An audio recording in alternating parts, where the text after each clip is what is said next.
आश्रय, यही तो नाम था उस जगह का। 31 वर्षीय रमेश अपने माँ बाप की इकलौती संतान था। माँ की मृत्यु जब वो लगभग 10 वर्ष का था तभी हो गई थी। पिता ने ही अपनी नौकरी के साथ उसे पाल पोस कर बड़ा किया था। फिलहाल आश्रय पर वापस आते हैं। रमेश ने बड़ी मेहनत की थी इसे खोजने में। एक बार उसे लगा कि बूढ़े और बच्चे एक साथ कैसे, पर इस जगह पर बाकी जगहों की तुलना में रमेश को पैसे थोड़े कम देने पड़े। आश्रय के प्रमुख को आने में थोड़ी देर थी और रमेश को ऑफिस पहुंचने में देर हो रही थी। रमेश ने अपने पिता को बताया कि सारी औपचारिकताएं पूरी हो चुकी हैं और प्रमुख के आते ही आपको कमरा अलॉट हो जाएगा। ये कहकर रमेश अपने बूढ़े पिता को इस वृद्धाश्रम एवं अनाथालय के ऑफिस में हमेशा के लिए छोड़कर वापस लौटने लगा। जाते हुए उसने मुड़कर देखा तो हतप्रभ रह गया।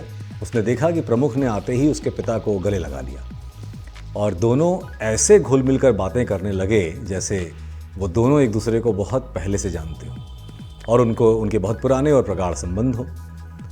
रमेश दूर खड़ा हतप्रभ सा देख ही रहा था कि उसके पिता अपने कमरे की व्यवस्था देखने के लिए वहाँ से चले गए।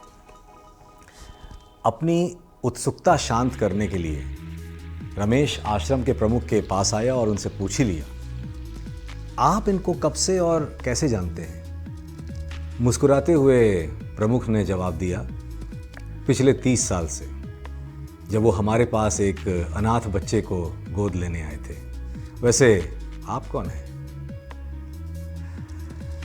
रमेश पर क्या बीती उस वक्त रमेश की आंखें दिल और दिमाग की स्थिति में थे, मैं इस बारे में कुछ नहीं बोलूँगा। आज मैं इस कहानी का अंत ही नहीं करूँगा। ये कहानी आज दिवाली के दिन आपको सुना रहा हूँ और चाहूँगा कि आप सब 2 स्टेप्स में इस कहानी का खुद अंत करें। सबसे पहले तो खोजिए कहीं आपके भीतर भी कोई रमेश तो नहीं, और दूसरा, अगर हो सके तो अपने पास के किसी अनाथाश्रम, वृद्धाश्रम या फिर आप ही के पड़ोस में अकेले रह रहे किसी बुजुर्ग व्यक्ति या दंपत्ति के साथ अपनी मिठाइयाँ बांट लीजिए। दिवाली का इंतज़ार मत कीजिएगा। जिस दिन आप ये कहानी सुने शायद उस दिन दिवाली न हो, लेकिन उसी दिन किसी के साथ आप दिवाली मनाइए। यकीन मानिए, अंत में जो मिलेगा ना, वही इस कहानी का अंत होगा। एक ऐसा अंत जिसकी खूबसूरत मिठास आपको एक अनमोल खजाना देगी, एक सच्ची खुशी, अंदर की खुशी। वैसे ये कभी खुशी महसूस की है आपने? हैप्पी दिवाली।